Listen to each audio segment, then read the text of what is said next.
Okay, here I go. Hello, welcome to my YouTube channel. My name is Andrea, but you can call me also Lolita. No reason behind that, I just like the name. And since I put it on this YouTube channel's name, why not call me whatever you want. Anyway, I was thinking to start this channel with a personal type of video, a little bit of story time, and it's regarding how I got into vintage style. I'm gonna touch up a little bit building confidence and why vintage, my style ties into that. So hopefully you're gonna get some good advice from this video, somehow helpful, or it inspires you to embrace your true style. That in any case, this can be applied to anyone and any type of style. Okay, but this is gonna be more focused on vintage because it's my case. But yeah, without ado, let's get started. Okay, so I got into vintage, I think when I was around 14, 15, I think. Yeah, around that age, I think. But I feel like I've always been into that. I wasn't aware of that, but when I was a little girl, I remember being obsessed with things like Betty Boop. I still like her, but I was obsessed with Betty Boop. I was always fascinated with seeing a woman with red lipstick, red nails, things like that. If you combine them together, it sort of like makes sense. Anyway, going back to when I was a teenager again, I used to be into rock and heavy metal music, and one of the singers I used to listen, well, I still like a few songs of him. I'm talking about Marilyn Manson. And if you know a little bit about him, he used to date, well, he was also married with Dita Von Teese. Well, if you're into vintage, do I really need to introduce you who Dita Von Teese is?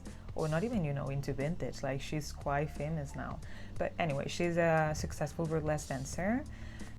When I discovered her, I got fascinated by her style, like everything about her. Like, I'm a huge fan of Dita Von Teese. I have her 2 books. I went to see her last year when she was doing her burlesque tour. It was amazing. I loved it. I would love to see her again, definitely.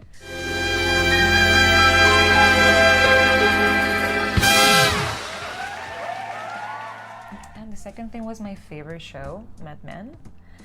I started to watch it honestly because I love the costume design. I mean, if you haven't watched the show, watch it. But yeah, basically these 2 things were the kind of like the big things that got me into vintage. And after that I was hooked. Of course I wanted to dress like that, specifically like the 50s. It's my favorite decade, but I like to mix them up, a little bit of the 80s or the 70s. It really depends on my mood, and I find it gets more fun, more unique cocktail, I guess. But just to let you know that. I still remember when I got my first vintage piece. It's actually this dress. I'm gonna put here or there a photo. I always wanted to do this. It's a very simple dress. I believe it's from the 80s, maybe end up 70s, and it has this 50s look that I was going for. It's nothing extravagant, as I said. It's a good dress, but it has a lot of meaning since it was, as I said, the first vintage thing that I got. That's how everything went, pretty much. But it took me a long time to finally embrace my style. Since I was a little girl, I used to be so insecure. I didn't have any self-esteem. That's why I wanted to touch up a little bit, building confidence, because I believe I know quite a bit of that. So I'm gonna give you some tips. Well, not even tips, maybe some thoughts that I have. But yeah, the first thing that I would say is do not try to fit in. What I mean by that is, the current beauty standards, fashion trends. Maybe you have a group of friends that they dress in a similar way, modern and kind of like basic or more mainstream. That, by the way, I'm not trying to condemn, looking a little bit basic. It is hard, especially if you're a teenager, when you kind of like find yourself, who you are and your style and so on. And I don't know, I feel like there is this obsession about looking weird and different, and there's even some people that they say, oh my god, I'm so different, right? And I'm like, no, you're not.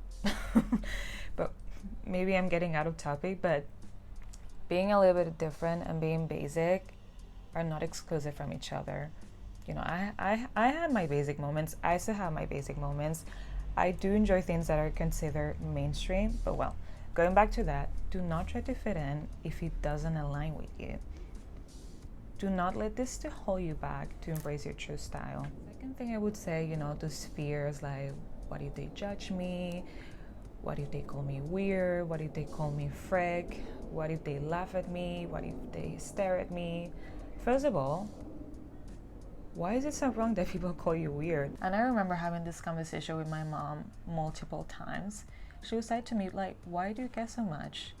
It doesn't necessarily mean that it's a bad thing, you know? It means that maybe you're kind of like out of the norm, you know, that you're special, unique. So don't be afraid of that. You know, take it as a compliment, actually. Also, why do they laugh at me? Well, in my experience, the more you focus on that, the more you're gonna attract this. I feel like this is a energetic thing. When you project insecure, negative energy, even, you know, your body language, compare if you will do the vice versa thing, you're gonna attract this into your life. And I believe 99%, I'm not even kidding, 99% of people's reactions are positive. They might be curious, you might inspire them without knowing. I've been approached as well, and people will tell me, oh my gosh, I love your outfit, I love what you're wearing. I've been photographed as well. So usually it's positive.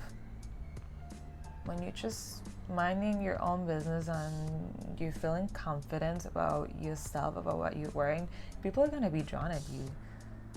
People are going to like this. Anyway, people are going to judge you. They're going to make assumptions from you. Even if you wear a t-shirt and a pair of leggings, people are going to make assumptions.